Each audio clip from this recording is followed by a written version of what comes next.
Magkakapatid, magkadugtong sa dugo, ngunit unti-unting pinaglalayo ng hindi pagkakaintindihan ng mga lihim, galit at pangarap na hindi pareho ng direksyon. Isang pamilya na pilit binubuo sa gitna ng kahirapan at mga sugat na minanapa sa nakaraan. Hanggang saan nga ba ang kaya nating isakripisyo para sa pamilya? At paano kung ang taong inaasahan mong makakaunawa sa'yo ay siya rin palang pinaka nakakasakit. Ito ang ating storya ngayong araw mga ka-vibes. Ating pakinggan dito lang sa programang Kaakay with DJ Kakay.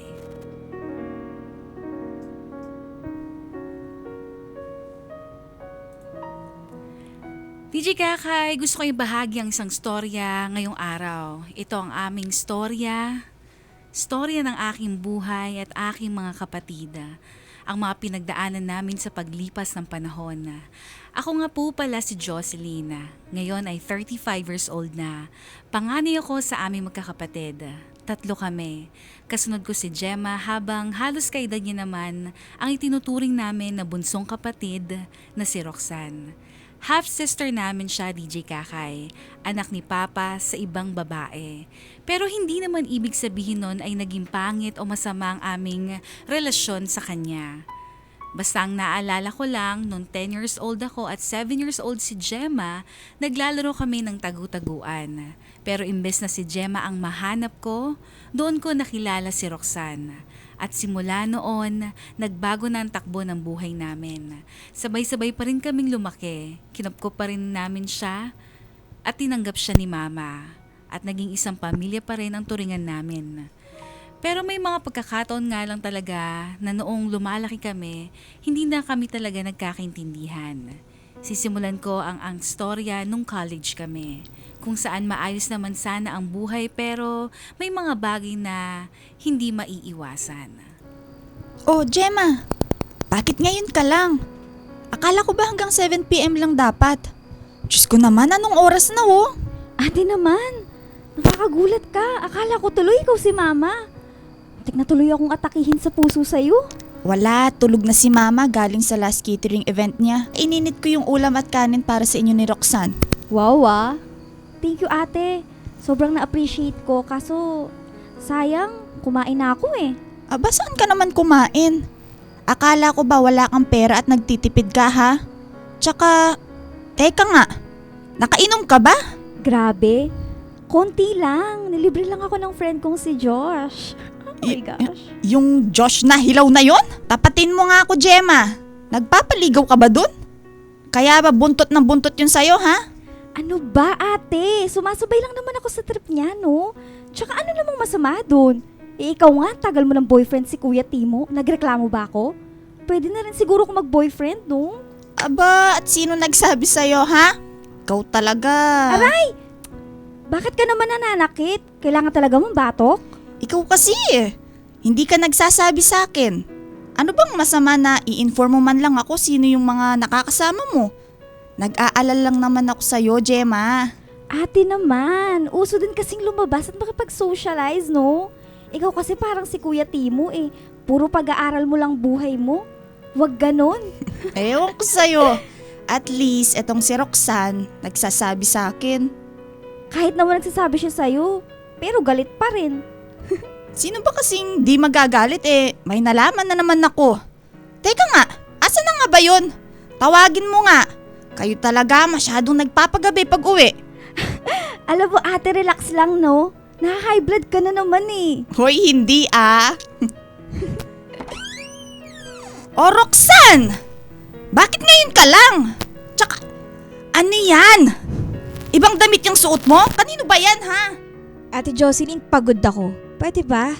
Tsaka mo na lang ako sermonan. Hindi kita sinisermonan. Tinatanong lang kita, nag-aalala lang ako sa'yo, Roxanne. Please lang, wala akong energy na makipagtalo sa'yo, okay? Huwag mo akong tinatalikuran. Kinakausap pa kita oh. Huwag kang ang bastos. Ano ba kasi yun, ate? Ano naman ba?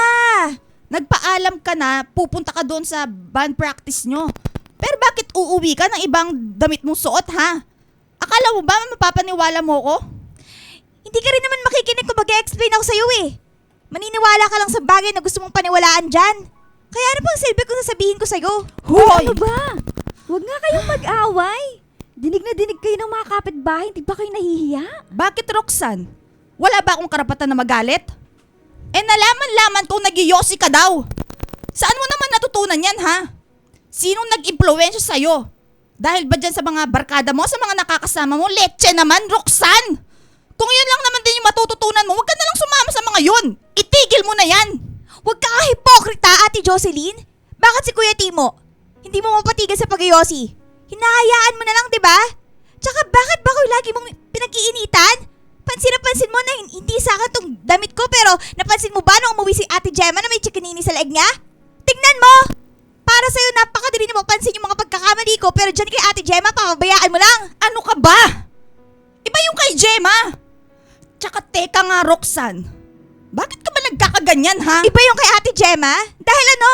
Totoong kapatid mo siya at ako, tapos sampid lang? Dahil ba magkaiba tayo ng ina? Dahil ba anak ako sa labas? Wala akong sinasabing ganyan, Roxanne. Diyos ko naman. Hanggang ngayon ba, ikinakasama na yan ang loob mo, ha? Ano ba? Pwede ba tama na? Huwag na kayo mag-away. Nagsasakitan na kasi kayo eh. Madalas na kaming mag-aaway, magkakapatid DJ Kakay. Lalo na kaming dalawa ni Roxanne. Kami-kami na nga lang ang palagi magkakasama pero madalas ay hindi pa nagkakasundo. Noong mga panahon na yon, nung college, ramdam ko din talaga na lumalay yung loob sa akin ni Roxanne. Hindi ko maipaliwanag pero ramdam na ramdam ko yon. Madalas ay para kaming apoy at tubig ni Roxanne o di kaya tubig at langis na hindi-hinding mapaghahalo. Sobrang magkasalungat, sobrang magkaiba. Pero maayos naman ang trato niya kay mama at papa. Maayos naman kami kahit na palaging busy si mama sa catering services niya. At si Papa naman ay seaman kaya minsan lang umuuwi. Nung akong graduate noon, DJ Kakay, natapos ako bilang nurse habang nag-aaral pa si Gemma ng BS Pharmacy at si Roxanne sa kursong HRM. At one point in our lives, halos ako ang naging breadwinner. Ako ang taga-sustento sa mga luho namin simula nung hindi na makasampa ulit ng barko si Papa. At dahil doon ay madalas na siya naglalasing at nasa peryahan lang siya. Hanggang sa DJ Kakay, siguro sa dala ng kalasingan at pagkakalango sa alak, isang engkwentro ang nangyari. Nagkapikunan at nagawang kumitil ni Papa ng buhay dahil lamang sa pagkapikon niya. Gamit ang balisong noon ay palagi niyang dala-dala, DJ Kakay, nakapatay si Papa. Naging magulo na talaga ang buhay namin. Hindi ko matanggap ang lahat ng nangyayari. Masyadong naging mabilis ang lahat. Sinubukan naming tumakbo at ginusto pa ni Mama na tulungan siyang magtago kesa isuko para sa hustisya. Ate Jocelyn, hindi ka man lang babibisita kay Papa sa kulungan? Ate Jocelyn, ano ba? Tinatanong kita oh. Bakit ko naman bibisitahin yun? Mag-iisang taon na, ate. Ikaw pala yung hindi bumibisita kay Papa? Ganun mo lang ba siya kaayaw makita at makausap man lang, ha? Sino bang gugustuhin na makita siya, ha, Roxanne? Nakagawa siya ng krimen kaya nakakulong siya ngayon.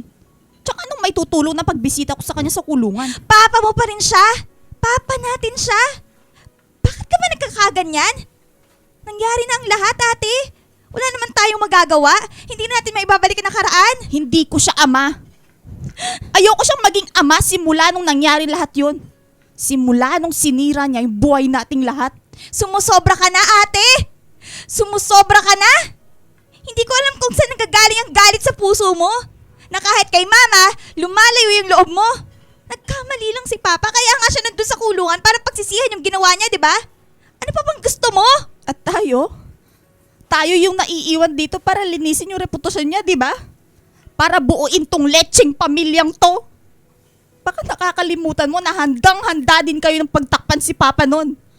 Handang-handa si Mama na itakas at itago siya para hindi lang madakip ng mga pulis. Asan yung mga moral niyo, Roxanne? Ano ba, ate? Nakalipas na yun. Bakit ba hanggang ngayon hindi mo magawang makamove on? Pati ba sa amin? Pati ba kay Mama ibubuntun mo yung galit mo? Huwag mo akong sisihin. Hindi ako yung gumawa ng mali. At hindi rin ako yung nangungonsinti. Napakadali para sa inyo, natanggapin na lang yun ng ganun-ganun lang. Sinira niya lahat. Sinira niya lahat, Roxanne! Pumatay siya ng tao! Nandun ako sa emergency room kung saan din nila yung sinaksak niya. Kung bumibisita ka lang sana kay Papa, ate, makikita at malalaman mo kung gaano siya nagsisisi sa lahat. Kaya nga nandun siya sa kulungan, di ba? Para pagbayaran yung mga kasalanan niya. Saan man ako pumunta, saan man ako tumingin, imahay at ang kasalanan ni Papa ang naiisip ko, DJ Kakay. Hindi ko pa rin matanggap ang lahat. Napuno ko ng takot, ng hinagpis, ng kakulangan sa pag-asa para sa pamilya namin na minsang buo. Isang pamilya na pinipilit maging buo noon pa man. Pero simulat sa pool ay madami ng kakulangan. At ewan ko, DJ Kakay, pero isinisisi ko lahat ng yon kay Papa. Ate, totoo ba? Totoo ba to? Totoo ba na pupunta ka na ng US? Mag-a-abroad ka? Ano? Saan mo nakita yan, Gemma? Sabihin mo ang totoo. Bakit ka mag-a-abroad? Hindi mo man lang sinabi o ipinaalam sa amin? Ha? Kung hindi ko pa makikita tong mga papeles mo, hindi ko pa malalaman. Kailan mo balak sabihin sa amin? Mga kapatid mo kami, ate. Hindi kami ibang tao para sa'yo. Ano ba, Gemma? Akin na yan. Bakit mo ba kasi pinapakilaman yung mga gamit ko? Ano ba? Sabihin mo na yung totoo, ate. Iiwan mo kami? At wala ka man lang balak ipaalam sa amin kaagad? Putik na yan. Talaga bang wala kang pakialam sa amin, ha? Ganun mo na lang kami iiwan ngayon? Oo. Aalis ako, mag-a-abroad ako, pero Roxanne, Gemma, hindi naman para iwan lang kayo o ano. Ate, bakit di mo ka agad sinabi sa amin? Sorry. Pero kailangan ko talagang gawin to. Para maibangon ko ulit tong pamilya natin. Ang dali sa'yo na talikuran kami! Ang dali sa'yo na iwan kami sa gitna ng problema, no? Bakit? Tingin mo ba ginagawa ko to para lang sa sarili ko, ha? Ginagawa ko nga to para sa inyo eh. Hindi tayo aasenso kung mananatili lang tayo dito. Nakakulong si Papa. Tapos si Mama araw-araw nagluluksa. Paano tayo? Alam ba to ni Mama, ha? Alam ba niya? O wala ka rin balak sabihin sa sarili nating magulang? Ate naman, bakit ngayon pa? Bakit hindi mo man lang nagawa sabihin sa amin? Sa akin? Akala ko ba magkakampi tayo dito? Akala ko ba kasangga mo ko? Bakit nagawa mong ilihim sa amin ang tungkol sa pag-alis mo? Gemma. Sorry, Gemma. Hindi ko alam. Hindi ko alam kung paano ko sasabihin. I'm sorry. Ano? Talaga bang hindi mo alam kung paano mo sasabihin? O baka naman sadyang makasarili ka lang at sarili mo lang iniisip mo, ate? Kasi kung iniisip mo man lang sana kami, sana hindi ganito. Napakamakasarili mo, Ate Jocelyn. Ang selfish mo. DJ Kakay, naging madrama na ng pag-alis ko. Oo, hindi ko kaagad nasabi sa kanila. Bigla na naging desisyon ko na magtrabaho sa US bilang isang nurse dahil alam ko mas malaki ang kikitain ko doon. Thankful ako sa opportunity pero masakit din sa akin na iwan silang lahat sa Pilipinas matapos ang lahat na nangyari. Matapos makulong si Papa at madalas ay laging tulala si Mama to the point na pati ang catering business namin ay napabayaan na. Noong mga panahon na yon, alam kong may kailangan akong gawin. Kailangan kong bumangon. Selfish man kagaya ng sabi ni Roxanne pero yun lang ang naging paraan ko. Ang lumayo at ang iwan sila. Lumayo din ang loob nila sa akin, DJ Kakay. Kaya nung nasa Amerika na ako at nagtatrabaho, naging mas mahirap din talaga para sa akin. Ibang-iba ang buhay doon kaysa sa Pinas. Ibang-iba ang nakasanayan, lalo na dahil mag-isa ako doon at walang kakilala. Pero kalaunan, nasanay din ako. Hindi ko din nakakalimutan na magpadala para sa mga kapatid ko at para kay Mama. Hello, Gemma? Hello? Hello, Ate Jocelyn? Kumusta? Kumusta trabaho mo dyan? Eto, okay lang naman. Hindi pa naman ako pagod, kaya pa. Ayun nga lang, masyado nang malamig dito. Ang ginaw-ginaw, Diyos ko. Naku, siguradong maginaw na dyan, no ate? Hindi pa naman. Pero inaasahan mag-snow sa susunod na linggo. Kaya eto, makapal-kapal na din yung mga damit ko. Alam mo naman, sobrang lamigin at mahina ang ate mo. Ay, tapos dito sa Pilipinas, ubod ng init pa rin. Kaya napabili nga ulit kami ng aircon dito eh. Hindi na kaya yung inverter na nasa sala. Kaya pati sa kusina, pinalagyan na rin. Serious? Naku, mas lalong mamahal ang kuryente niyan. Yun nga lang ate. Ay, nga pala, natanggap ko na po yung pera na pinadala mo. Tsaka yung balikbayan box. Mabuti naman. Naku, kayo na lang bahala pumili ng mga damit nyo, ha? Basta yung kay mama, may pangalan naman yun. Oo naman ate, ang dami nga eh. Salamat ha. Grabe, yayaman na talaga tayo. Oh, si mama pala, kamusta? Nakapagpa-check up na ba siya? Eto, okay naman siya ate. Wala ka nang dapat ipag-alala, kami nang bahala sa kanya. Basta, pagalitan nyo kapag hindi umiinom ng gamot, ha? Tsaka pagbawalan nyo din kasi kapag laging gusto niyang magsugal o magbingo doon sa kapitbahay. Ay, oo nga eh. Sana nga marunong siyang makinig. Mas kumukulit na nga siya eh. Tsaka, alam mo ba, si Papa, namayat siya sa kulungan. Sabi din ng mga pulis doon, laging low blood daw. Ganon ba? Si Roxanne ba? Kamusta? Ayun, puro gig na lang sa banda niya. Wala din kwenta yung pag-aaral niya ng HRM kasi hindi niya rin naman nagamit. Akala ko ba mag-a-apply na siya sa hotel?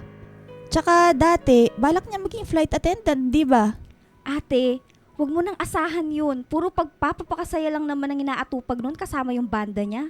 Nung nakaraan nga, naputulan tayo ng internet eh. Kasi hindi niya binayaran. Paano ba naman ate? Grabe yung hangover niya. Yun at yun lang ang gusto niyang gawin. Diyos ko talaga. Hindi ko na din gaano nakakausap si Roxanne eh. Kahit naman ako eh, hindi ko na rin gaanong nakakausap yun. Huwag kang mag-alala. Susubukan kong umuwi sa susunod na buwan. Baka matulungan ko din si Roxanne na humanap ng trabaho. Wow, ate talaga ba? Oo. Grabe, miss na kita. Pero tignan pa natin. Pero madali na lang naman sa akin na makauwi dyan. Basta kayo muna bahala, ha? Lalo na kay mama. Konting tiis na lang. Mag-iipon lang din ako talaga. Tsaka na ako uuwi dyan.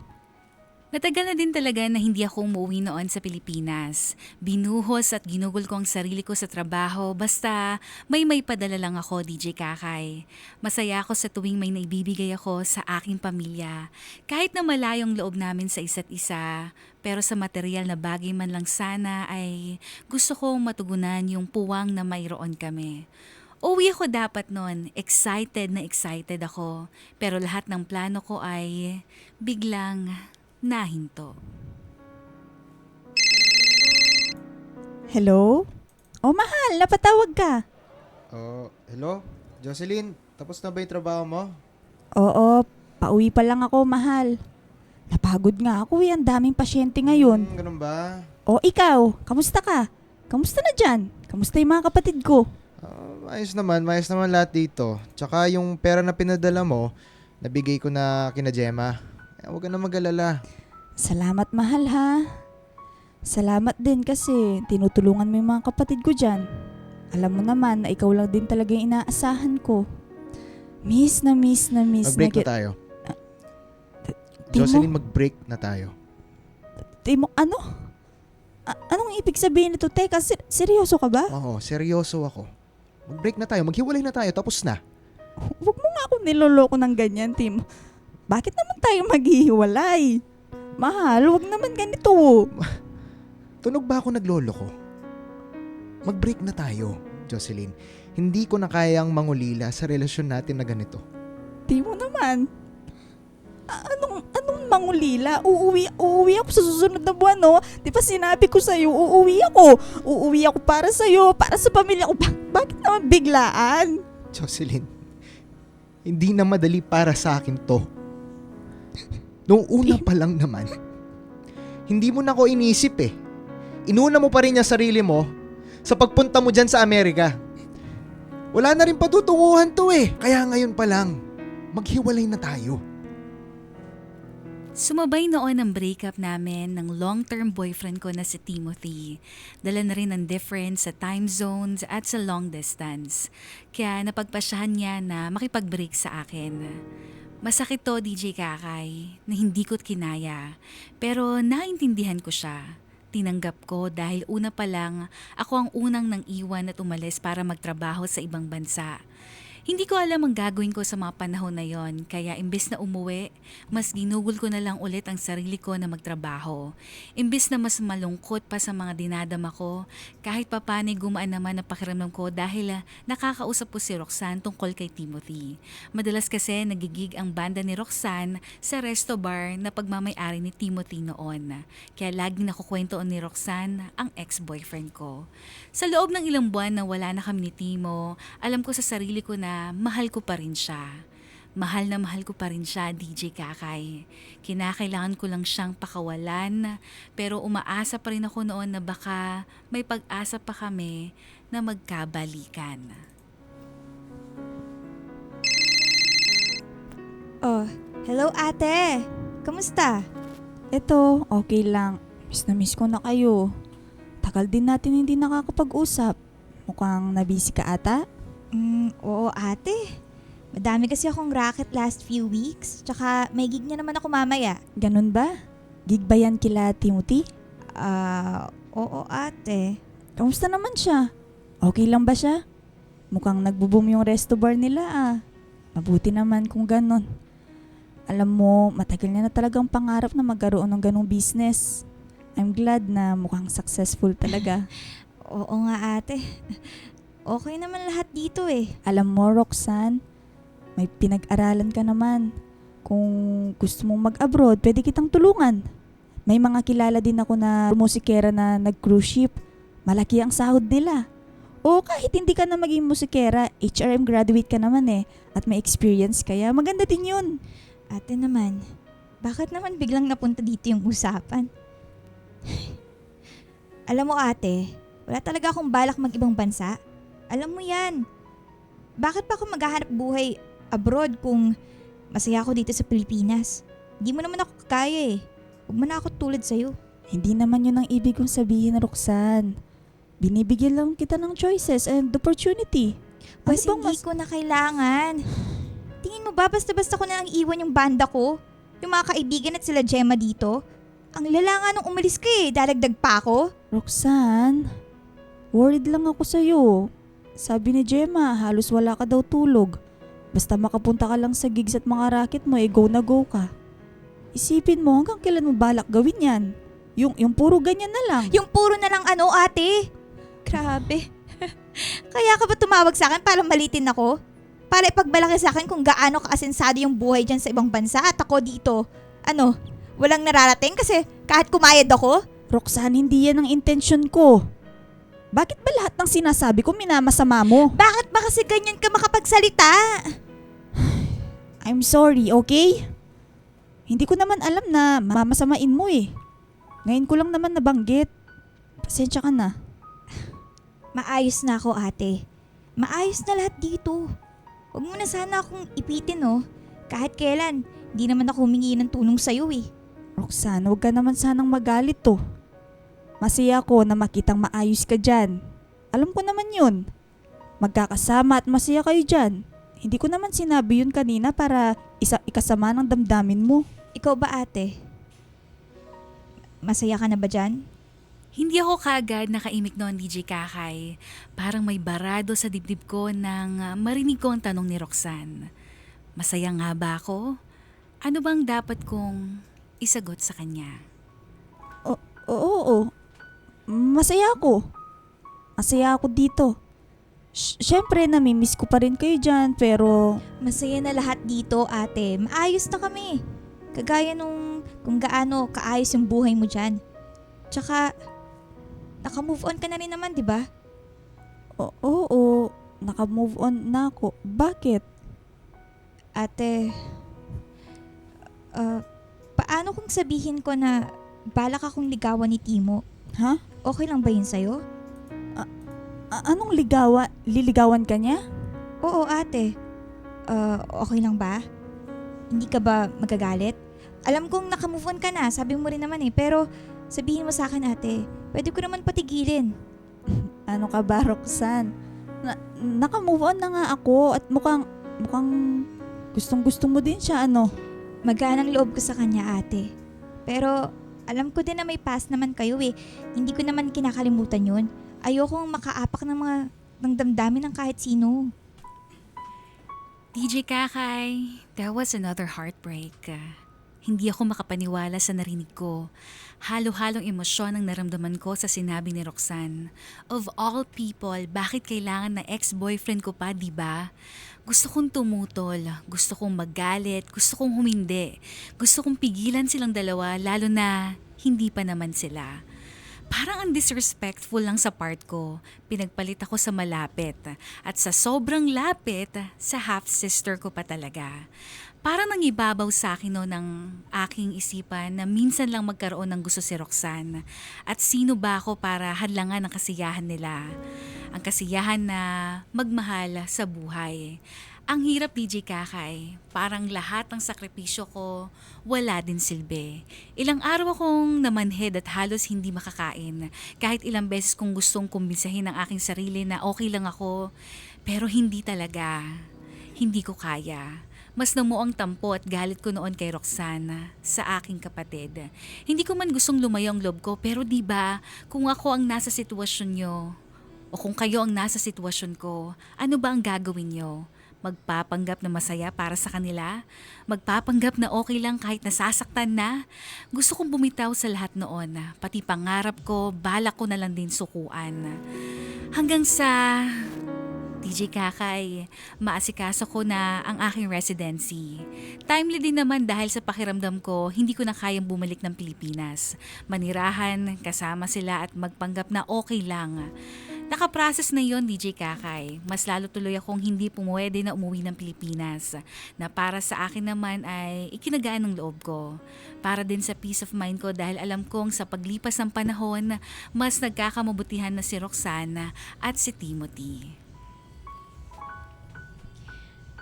Ay, Ate Jocelyn, wala ka man lang bang talagang balak na umuwi? Ilang taon ka na namin hindi nakakasama. Tumawag ka lang ba para dyan? Para sabihin sa akin yan, ha? Sabihin ng ano? Na para bang hindi importante to, no? Wala ka talagang plano na umuwi. Ano, kinalimutan mo na kami? Kaming mga pamilya mo? Ano ba, Gemma? Pagod ako para makipagtalo pa sa'yo ngayon. Pwede ba? Nagpapadala naman ako Nabibigay ko lahat ng kailangan at gusto nyo. Oo, bakit ba umiiyak ka? Gemma naman, ano bang problema? Ate Jocelyn, may leukemia si Mama. Ano? Anong leukemia? Hindi ko na alam ang gagawin ko dito. Hindi ko alam kung paano pa siya gagaling, ate. Please, umuwi ka na para sa amin. Para kay Mama. Hindi ko kaya mag-isa, ate. Diyos ko naman. Hindi ko ba siya pwedeng makausap? Ilang araw ko na siyang hindi makausap, Ate Jocelyn. Ayaw na niyang makipag-usap kahit kanino. Gusto ko sanang mag-usap kayo sa phone, pero nagagalit siya. Please, tingin ko kung uuwi ka, at least makipag-usap man lang sana si Mama sa'yo. Kahit kailangan ka din niya para sa pagpapagamot, ate. Parang puro kalbaryo na lang ang meron ng buhay ko, DJ Kakay. Ang hirap, napakahirap. Ayon kay Gemma, unti-unti nang nawalan lalo ng sigla si Mama. Sobrang naapektuhan nga ito noong makulong si Papa. At ngayon naman, may iniinda pa itong sakit. Leukemia. Ang malala noon, tutol na tutol mismo si Mama sa pagpapagamot. At inisip nila Gemma noon na tanging ako lang ang makakatulong at makakapagkumbinsi kay Mama. Pero hindi ko na alam, DJ Kakay. Alam kong hindi rin ganon kadali para sa akin na makauwi ng Pilipinas. At doon, nagmukhang makasarili talaga ako. Talaga bang hindi ka man lang uuwi, ate? Kahit saglit lang? Ate naman isipin mo naman yung pamilya natin dito. Isipin mo naman si Mama. Tsaka, yung pera pala, ate, kung makakapagpadala ka, kailangan na din kasi. Anong padala, Gemma? Bakit ba kasi hindi na lang yan umuwi dito para kay Mama? Aasa na lang tayo sa nagbibigay ni Ate Jocelyn pero yung umuwi man lang para sa magulang natin hindi niya magawa? Susubukan ko nga, di ba, Roxanne? Susubukan ko! Bakit ba hindi nyo man lang ako maintindihan? Processing yung residency ko, hindi naman ako bigla-bigla na lang pwedeng umalis dito o kung ano-ano. Ate, para kay Mama naman eh. Para kay Mama. Kung kailan kailangan ka niya, tsaka ka wala dito. Eh di lumabas na rin yung totoo, Ate Jocelyn. Talagang makasarili ka? Uunahin mo pa yung residency mo sa Amerika kahit sa sarili mong ina? Diyos ko naman, kung tutuusin, hindi ko naman totoong nanay si Mama eh. Pero hindi ko magagawa yung ganyan sa kanya. Yung ginagawa mo ngayon! Pwede ba, Roxanne? Ginagawa kong lahat ng ito, okay? Tingin nyo ba madali para sa akin to? Tingin nyo ba ganun lang kadali? Oo! Madali nga lang para sa'yo na iwan kami, hindi ba? Madali para sa'yo na talikuran kami. Talikuran si Papa at iwan kami dito. At ano, idadaan mo kami sa pera mo na parang utang na loob pa namin yun sa'yo? Roxanne, sumusobra ka na. Bakit? Totoo naman, di ba? Bakit ba parang ikaw yung hirap na hirap ngayon? Eh, sarili mo lang naman yung iniisip mo. Dadalhin ko si Mama dito.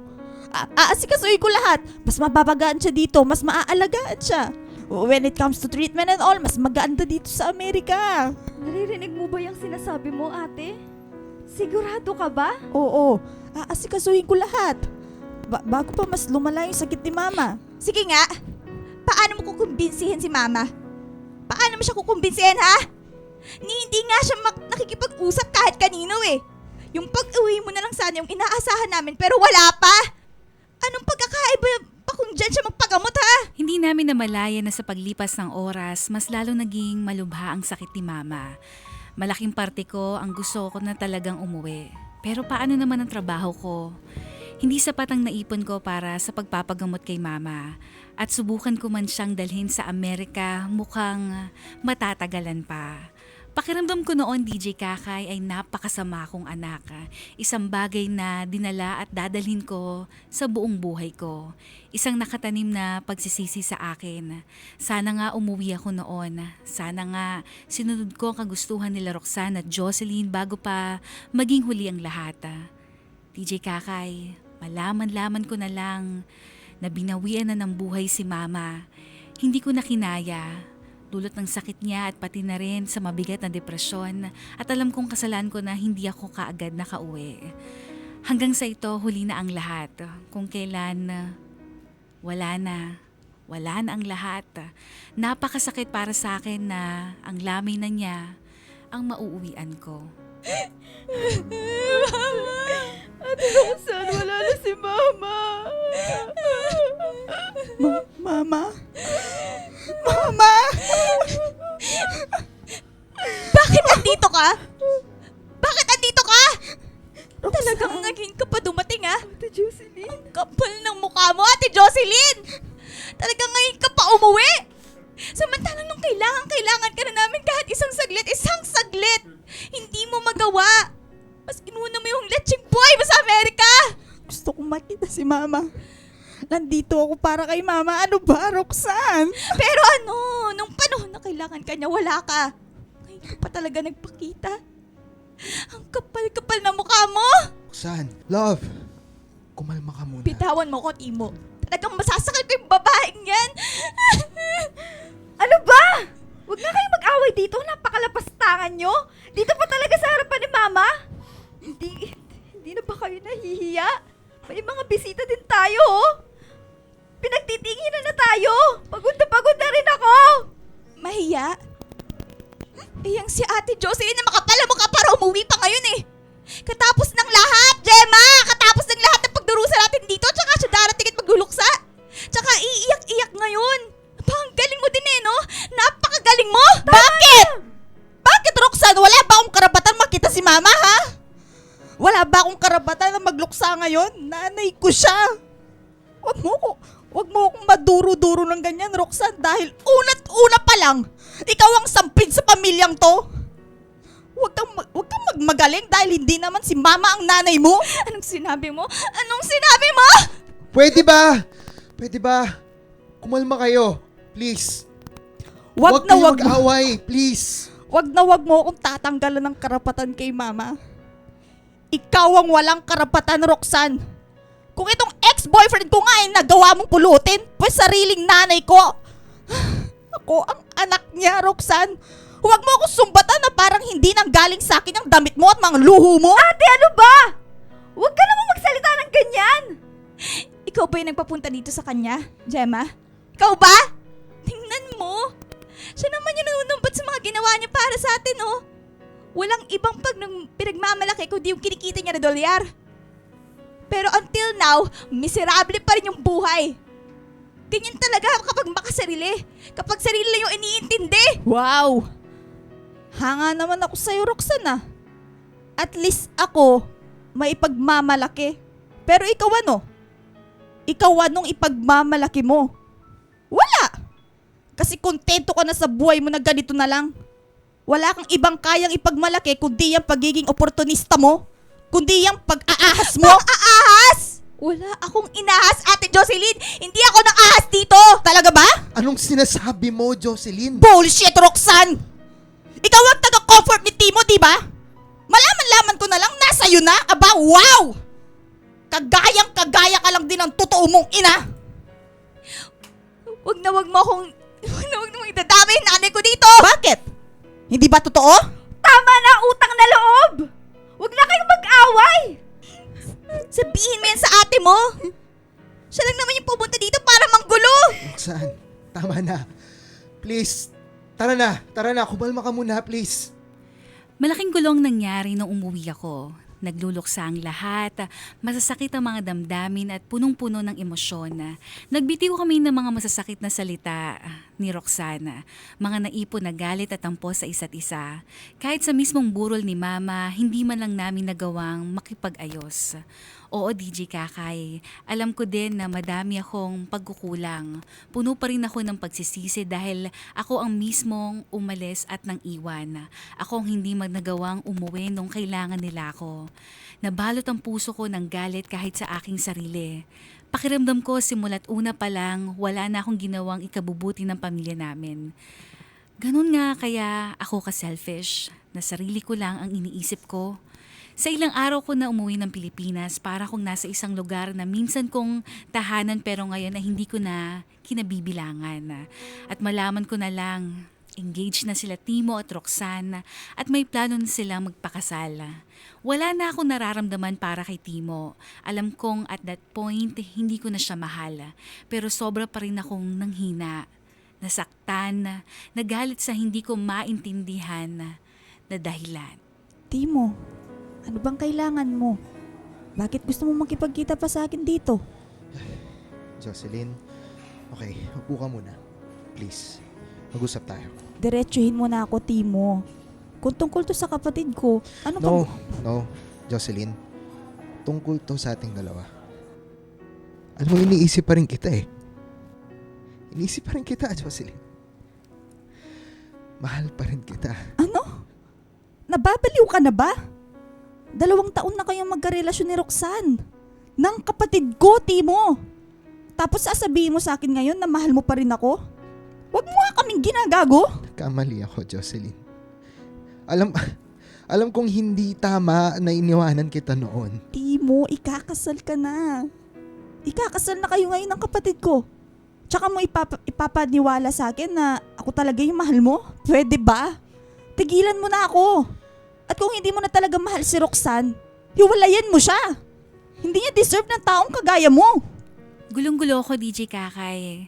Pero nang makausap ko si Timo, alam kong kailangan ko din makausap si Roxanne para parehas din kaming malinawanagan. Roxanne, mag-usap nga tayo. Gusto lang kitang makausap. Para saan naman, ate? Tuwing nag-uusap naman tayo, nauuwi lang sa sumbatan. Nagyosi ka pa rin pala. Itigil mo na yan, Roxanne. Alam mo naman na hindi maganda sa kalusugan yan. Matanda na ako, ate. Alam ko na yung ginagawa ko. Roxanne, Alam kong masama ang loob mo sa akin. Pero wag mo naman akong tratuhin ng ganito. Wag mong isarado ang sarili mo. Ate mo pa rin ako. Half-sister. Kadugo lang kita kay Papa. Pero trinato pa rin kitang buong buo. Talaga ba? Alam mo ate, babalik ka na lang din naman sa Amerika eh. Ano pa bang point kung aayusin natin to ngayon? Kung kakausapin mo ko? Wala na si Mama. Nakakulong si Papa. At kung iniisip mo na may balak akong agawan pa kayo ng mana at lupa, please, wala akong pakialam sa ari-arian ng pamilya ninyo. Ikaw na rin nagsabi, di ba? Sampid lang ako dito. I'm sorry. Nasaktan lang din naman talaga ako sa mga sinabi mo sa akin, Roxanne. Kaya nasabi ko mga yun. Ate, hindi ko kasi maintindihan bakit ang tatag-tatag mo. Sa sobrang tatag mo, hindi ka matinag. Roxanne, hindi mo alam kung gaano din ako nagpakahirap. At ang isa pa na pinakamasakit sa akin, nung nalaman ko na lang na nagpaligaw ka kay Timo. Hindi mo man lang ba naisip ang nararamdaman ko noon, ha? All along yun rin pala yung kinakagalit mo? Ate naman, ikaw yung nagsabi naka-move on ka na. Tsaka pumayag ka sa amin. At kung paano sinabi kong ayoko, natutol ako. Makakahadlang pa ba ako kung alam kong may nararamdaman ka na talaga? E di sana sinabi mo. Sana sinabi mo sa akin. Bakit ako pa yung masama ngayon? Tinanong naman kita. Common sense na lang, Roxanne. In the first place, wala akong sister code. Well, sorry Sorry kung nagustuhan ako ng ex-boyfriend mo. Roxanne. Diyos ko naman. Sigurado ka na ba talaga kay Timo? Sigurado ka na gusto mo na siyang pakasalan? Oo. Bakit naman ako papasok sa isang bagay na hindi naman ako sigurado, di ba? Kilala mo ko, ate. I'm sorry, Roxanne, pero nakipagkita sa akin si Timo kaninang hapon. Kesyo gusto Ano? niya daw akong makita at makausap. Akala ko naman tungkol sa inyong sasabihin niya, pero gusto niya makipagbalikan sa akin. Hindi ko alam kung bakit nagkakaganyan siya, pero gusto ko lang din sabihin sa'yo para maliwanagan ka. Kayo, parehas. Roxanne, baka hindi talaga si Timo ang para sa'yo. Napakahirap para sa akin na sabihin kay Roxanne DJ Kakay. Nag-ibang timpla na mukha niya. Ramdam ko na mas lalo siyang nagalit sa akin. Pero nang sabihin ko sa kanya ang nangyari, mas lalo naming naunawaan ang sitwasyon sa isa't isa. DJ Kakay, hindi man madali pero unti-unting nabuksan ang pintuan para sa aming dalawa. Gusto ko din talaga na magkaayos kami ni Roxanne dahil kapatid ko siya. Mahal ko siya at isa sa pinaka-importanting tao sa buhay ko. Nanatili pa ako sa Pilipinas ng ilang linggo. Kasama si Gemma na paminsan ay parang madaming inililihim sa akin. Naintindihan ko na matagal na din kaming hindi man nagkasama.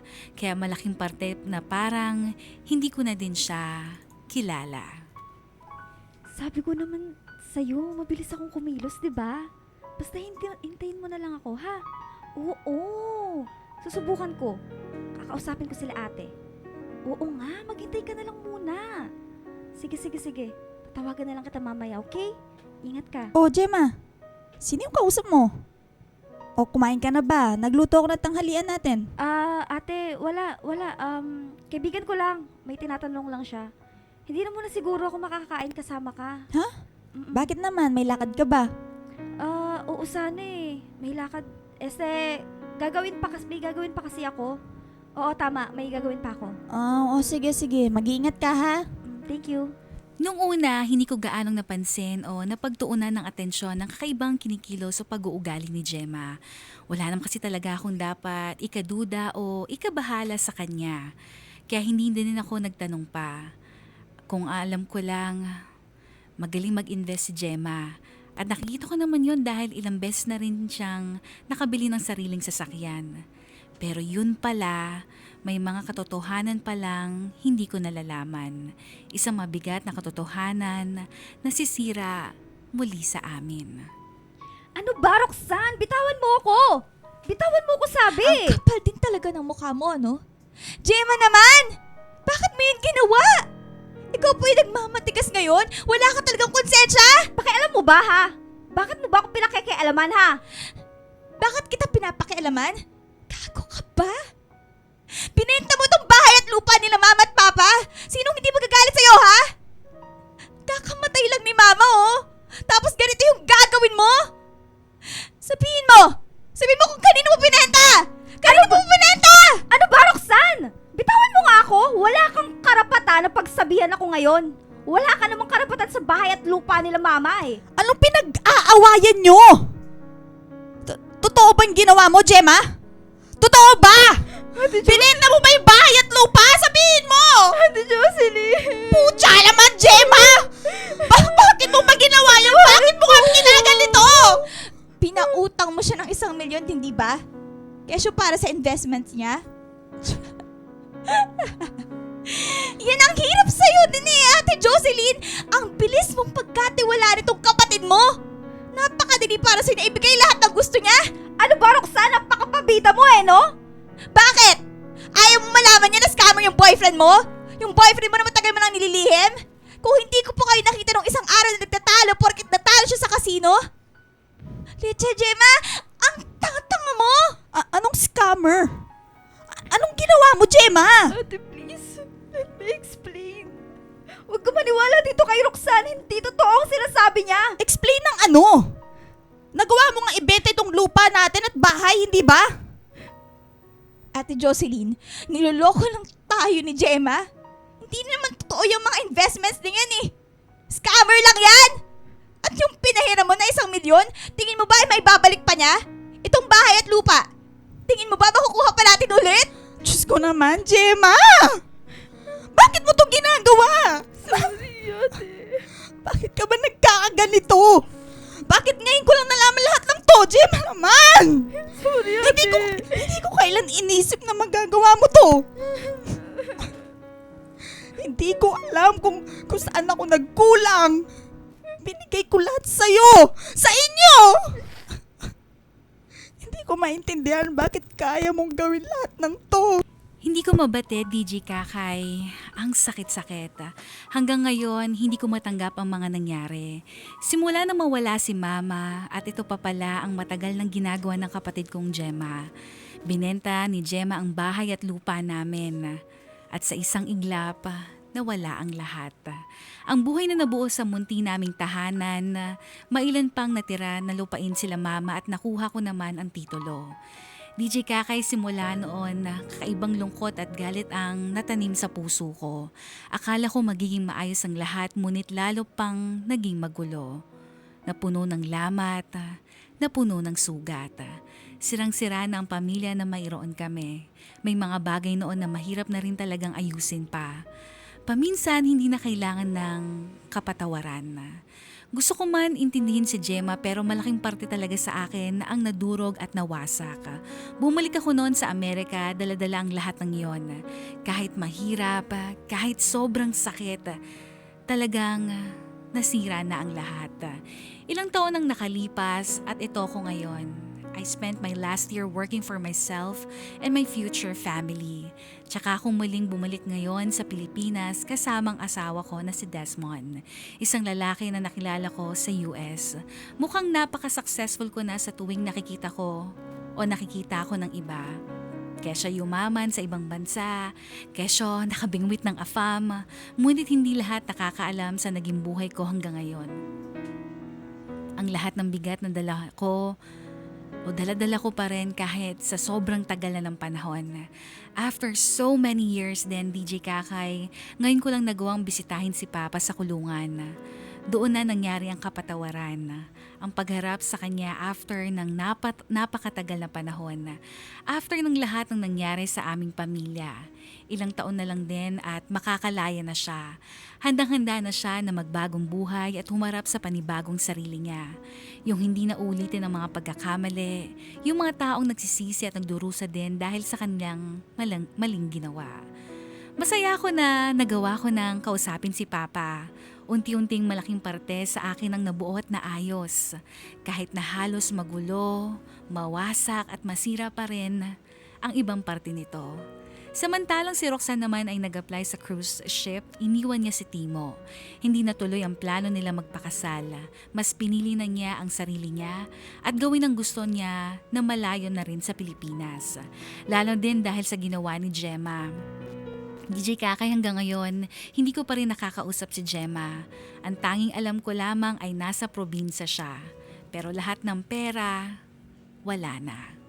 Minsan pala ang pinakamasakit na pagtataksil ay hindi nanggagaling sa kaaway o sa ibang tao, kung hindi sa kapatid na inakala mong kakampi mo sa lahat ng bagay. Ang tiwala kapag nabasag, hindi basta napupulot. Ang sugat na gawa ng sariling kadugo ay mas matagal maghilom. Dito na lamang ang aking kwento, hindi ko rin talaga alam kung paano magtatapos ito. Kung magkakaayos pa ba at makakasama ko ang aking mga kapatid. DJ Kakay, muli ako si Jocelyn, isang anak, isang kapatid at hanggang ngayon may nag-iisang katanungan. Ang tanong na bakit?